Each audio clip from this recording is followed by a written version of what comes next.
This is the story of Not Your Typical Western.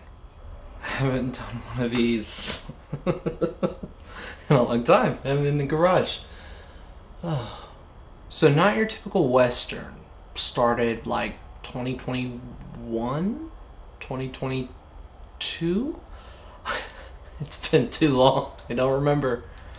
My wife and I were dating at the time, and we had done a little bit. My sister and a guy she was talking to at the time, we were wearing cowboy hats. We came up with this bit about two white cowboys learning from a black cowgirl because my wife grew up a farm girl. We kind of came up with this bit. I kind of wrote it out. Originally, this was supposed to be much smaller scope, and I wrote out a script.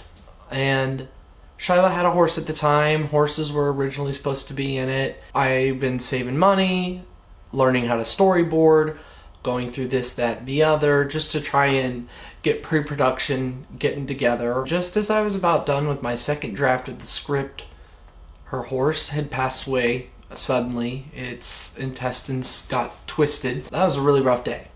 I didn't want to give up on the short yet. I had already spent about $600, I think, on props. I went back to draft 3, replaced all horse scenes with running. Good old-fashioned running. At the time, I was working at O'Reilly Auto Parts. And so anytime I had the night shift and things were getting kind of slow, that gave me time to storyboard, just go through, do research, kind of contemplate on how I wanted to approach the story. We had our firstborn a year after we had gotten married, and by this time I was kind of trying to get production in preparation and all the other things kind of lined up. But as we were getting ready for our firstborn, I paused pre-production on it so that I could fully focus on the family. And the shifts that I was getting was a little rough. So fast forward, we find out that we're going to have another baby. And I was about to be promoted to assistant manager for $13.50 an hour. And in the state of Missouri at that time, it was 2023, I think. Not good. It was not very good. I was already getting paid that much, actually, but they told me that because I was the highest paid one in the district, that I couldn't get a raise. So I said, I got a family to feed, I'm gone. I was able to get another job. A little while before that, I had started doing auditions, and before that even, I didn't even know where to go or how to find people that would be interested or passionate enough for this on a low budget. And I had already spent a lot of money, and I, trying to raise a family, trying to spend a little less at this point. I was a little less frivolous than I was with the props. So I'm calling around, I'm calling schools. They told me, yeah, just make us a flyer. So I made a flyer. They said they'd print it and pass it out. I found out later they never did that. So the thing I learned there was probably to go in person and make sure that got done. But I had called one of my local theaters, and they had told me, hey, we don't have anyone available, but something we found that other people have found success in is when they start a Facebook page just for their project. And there are actually these other Facebook pages that these people have joined to get their cast and crew together. So I had joined all these Facebook pages he told me about, and I'm going around posting the flyers that I had already made just 6 months in advance, to try and get a cast and crew, because I wanted to make sure that this was locked down. Learned later you don't want to do that. I learned that people respond pretty much the month before, or even sooner, sometimes 2 weeks before. So learned my lesson there. But I took in digital auditions first to decide, to weed out, who's talented enough to look at, whatever. And then I held an in-person audition. And there were people I thought, and I was convinced, like, these are probably going to be it. I just want to make sure this is right. And we got in person. The people I was convinced of, nothing against their talent. They were all of them. Everyone who wanted to try and participate, they were all very talented. There was just no chemistry between the ones I was expecting, which is why the in-person auditions were very valuable. And Carlin and Robert, who eventually got cast as Jordan and Duke, they could flip-flop parts because they were both just super talented. It was fun to watch them play and mess around with that. So after I had written my second, third draft, I kind of was playing around with another idea because my sister had stopped talking to the guy that kind of helped inspire this whole idea. And ironically, I was reading through the script, and as auditions came in, so originally Dallas was actually supposed to be a guy, being the one that my sister had talked to, and that was kind of the character that had inspired Dallas, and Duke mirroring me and my personality. So we went into casting both girl or guy for the role of Dallas, just to see who was the perfect fit. And actually, it's funny because it opened up, more girls had auditioned for the part of Dallas than guys did. So that was a funny mishap. And it worked out for the better because, Isabella did a phenomenal job. Absolutely loved working with her and really brought the character to light. So at this point, I had my cast, and I actually had a roommate in college who I had worked with before on some video projects for our college, and I wanted to fly him over. So a part of the film budget was I bought him a plane ticket, round trip, for him to come, DP, and go back. I had paid for his plane ticket, and then I had everything lined up. Plane ticket, cast, props, and a little more money, just a little bit, enough for the set and other things like that. So as everything was set up, I get called into the office of where I was working at that time, and they told me, look, you gotta go, here's your severance pay. I didn't know why. I still don't know to this day why that happened. He told me that I just wasn't a good fit, which we had agreed beforehand, if either one of us was feeling iffy about the situation, not to have hard feelings. So I don't have hard feelings because that was part of the agreement. But what that meant was at this point, it was 3 months before my second born was supposed to be born, and I was a week away from starting production. Everybody had asked off for work.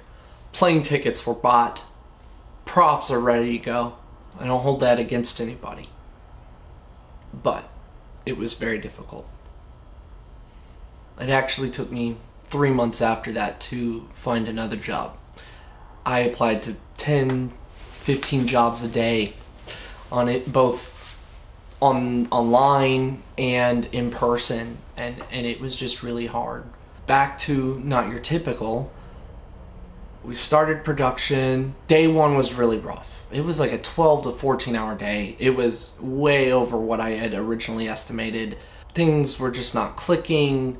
I was struggling to get things running properly. The actors were still trying to kind of get to know each other, even though they already had good chemistry. So day two, I had decided to set the precedent. Like, hey, let me just pray over y'all. If y'all don't want to be a part of it, that's fine.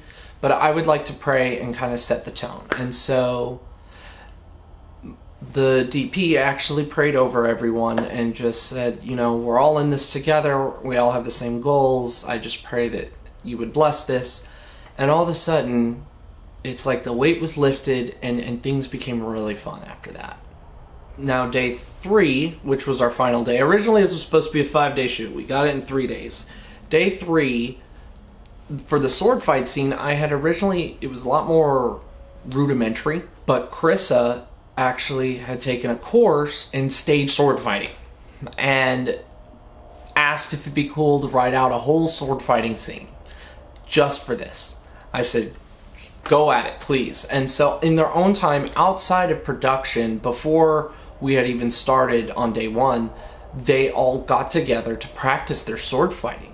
Turned out to be really cool. It's actually one of my favorite scenes of the short. And then adding the sound effects, everything just kind of came together perfectly.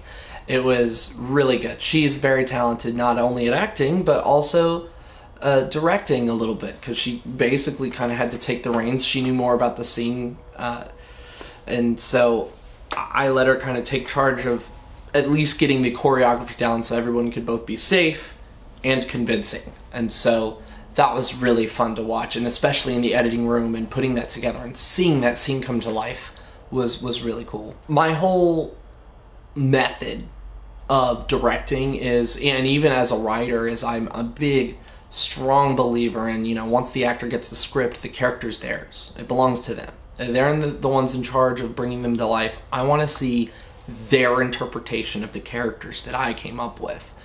So at the very beginning, they asked, what are we allowed to do? How strict are we? I said, here's the way I view it. The script is a blueprint. It is to give us our beginning and end goal. But if you don't feel like your character would do that, or you think that in addition to what they did, you have something, go for it. You know, we'll shoot what the script has to say, but I want to see what you guys can do. And that's a very hard thing for me to do, because I'm kind of a control freak. I'm kind of a perfectionist. If I get something wrong, that is way easier than letting somebody else get something wrong, especially when it comes to my vision.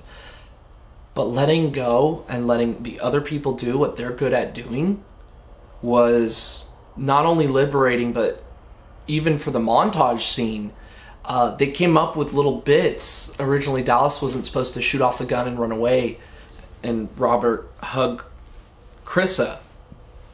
But then that happened, and it was just like... So we had taken a couple more shots, get the other angles, and called it a day. That was just a lot of fun, great experience. It was probably the most me I've ever felt. I don't know how that makes any sense. It just felt right to finally direct at a semi-big level. I got told that some of them were in multiple productions and that this was one of their favorites. And I was like, this is my first one. That's great. It was a fun experience. Day 3, it was actually Isabella's birthday.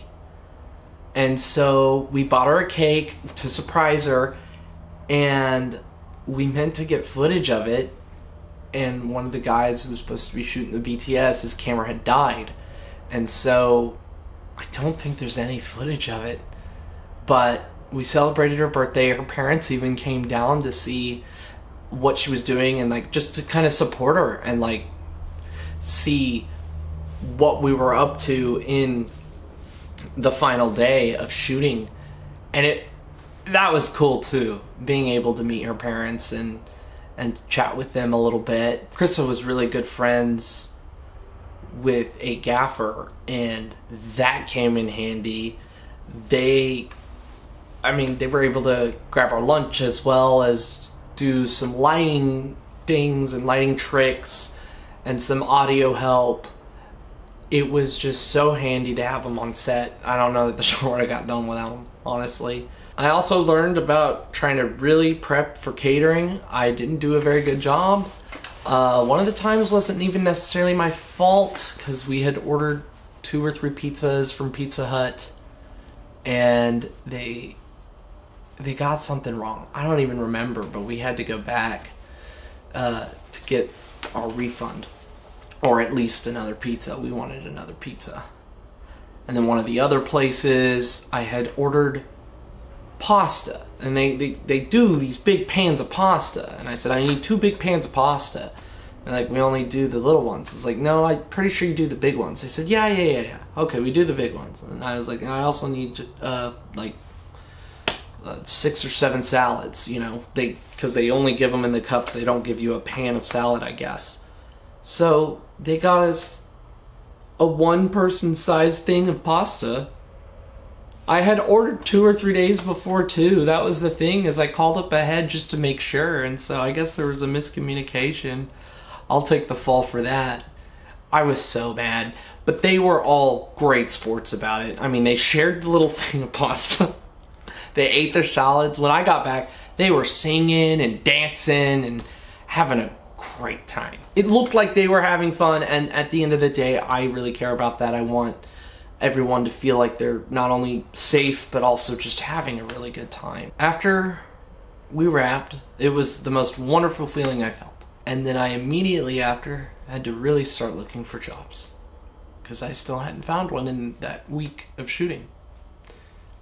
With a baby on the way, taking care of another baby, I had to work really hard. I put the short on pause, and that was miserable. It took me 3 months to finally settle into another job that I was there for about a year, a little over a year, and I hated that job. Basically, what that job consisted of, it was delivering and installing appliances. I had to be at the warehouse at 5:30 every morning, and there were some nights that ended at 7 or 8 o'clock. And then there were other days I'd go, and if I wasn't on a route, I'd get sent home early. Now I got $50 for the whole day. I wasn't getting time to edit the short.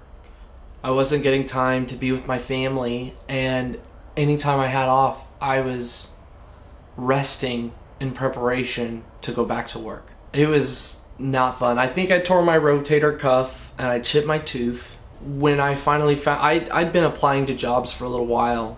I had an opportunity to work at a local burger joint. Not quite fast food, but it also was. I don't know how to describe it. It was a local burger joint. I loved the job. I had signed up to do 30 to 35 hours a week. I said, that's not 40, but I'll take it, because I am aware that some small business owners, they like to avoid tax things. And so I was like, fine, but as long as I can get 30 to 35 hours. That was the agreement. Over time, they kept cutting more and more of my hours because somebody else decided they wanted to change their schedule, and because they were there longer, they wanted to favor them. And in this time, I had also started school to become an art teacher. I wanted a career. I wanted to settle down. I was tired of looking around for jobs. So I went to a community college to start my art teaching journey. And in the midst of all of this, my wife and I, we go to a church where they had these small groups, and one of the guys there had said, hey, I just thought of this. I think you'd be a perfect salesman. Do you want to meet with me sometime? I said, sure. I met with him, did a personality test he wanted me to do, and he looked at the results and said, look, you would literally be perfect for this job. Now I work for State Farm, and I sell insurance. And that's a whole thing on its own. It was its own journey. The test was really difficult for me to take. So I got this gig with State Farm, and so I was finally able to get back to editing the short. And over this period of time, I had gotten to it every once in a while and had been piddling with it, but I hadn't had a chance to sit for like a 6 to 8 hour window at a time to work on it. And now I finally did at least 2 to 4 hours every night. I finally set a deadline. I was like, if I don't set a deadline, this is never going to see the light of day. And these actors have waited on it now for 2 or 3 years. 2 years at that time before I had posted it. And I said, I can't hold on to this anymore. If it's not perfect, that has to be okay. This was supposed to be a fun, silly little project anyway. I recognized that I let scope creep happen, where I was just trying to perfect every little thing, because I realized how much money and time and sweat and tears I had poured into this already. So I wanted it to be perfect. I still didn't release it the way I wanted to, but I'm so glad I got it done. I'm proud that I got it done. There's actually a clip where I had to digitally remove a door lock, and there's one clip I forgot to remove the mesh I was making, and so it just looks a little jank on YouTube, but it was by one button. All I had to do was click off on this one scene and it would have fixed it. So I'm a little annoyed by that. The audio could have been better. I was really upset that I didn't have more time to just like master audio. I've learned that right now audio is not my thing. I would love to learn it. It just didn't work out that way. I had to prioritize, okay, what do I need to do to get this done? So I worked on the color grading at the very least to get it. I did some audio editing. I did actually quite a bit of it, the best of my ability. It just is not up to par in my head, and I know I could have done a better job. I just don't know how. Maybe in the future I'll learn and do better. So then I released the short, and in my head, I'll be happy to get 300 views in the span of a month, you know. That would be great. And I had hit that in the first like week or two. I was like, whoa, I could actually go somewhere with this. So then I started posting on subreddit pages, Facebook pages, anywhere I could find. I was marketing this thing and got it up to like 500 views, which I was very, very satisfied with. Fast forward to today, I am about to start another project, and I'm thinking, I need a following, I need a little more support, at least financially a little bit. I need to build a community, especially if they enjoy it. You know, if this is not something I'm good at, I need to know now and quit. But right now I need to get this out there and get more feedback. I caved. I actually used to be really against making YouTube shorts. Not against the content itself, just personally, short form content is not something I want to make. But I had started doing some. It turns out a lot lower effort than I thought. And the views blew up, which made this short blow up, and in the span of like a month or two, the short gained another couple hundred. So it's now sitting at like 675 views as of the time of this recording. I'm really proud where it's come. That's where I'm at with it today. I just wanted to sit down, get it off my chest, tell the story, because this short means so much more to me than just telling a story, because it's been a part of big phases of my life. I started writing this when I was dating my wife. We got married. We've had 2 kids, and now we just had our 3rd in the midst of all of that. It's been absolutely wonderful to see the growth that I've had just in the midst of one project, which is why it took so long to do. If there's anything I've learned, I gotta set better deadlines and not let scope creep happen. I actually have a new idea. It's gonna be like a 4 to 5 minute short, you know, something much more smaller, easier to hone in on, focus on, and I'll be announcing that later. For now, I just wanted to celebrate, slow down, take a breath, and enjoy sharing this story, and hopefully people enjoy it, and maybe people enjoy this, and hopefully I hope there are people out there that can relate to the struggles it is to be a filmmaker and a father and a husband all in one, because I care about my family and I really prioritize them, but I also care about my craft and creating. I don't want to just sit and consume. I want to create. That being said, if you haven't watched it, please go watch Not Your Typical Western. Let me know what you think, whether you liked or disliked it. I just want to know. Don't forget to subscribe. It would mean a lot. And try and push it. Share it with your friends. Like it. Whatever, you know, helps the YouTube algorithm. If you really do enjoy it, honestly. But I have some things coming, and I'm really looking forward to it. Have a wonderful day.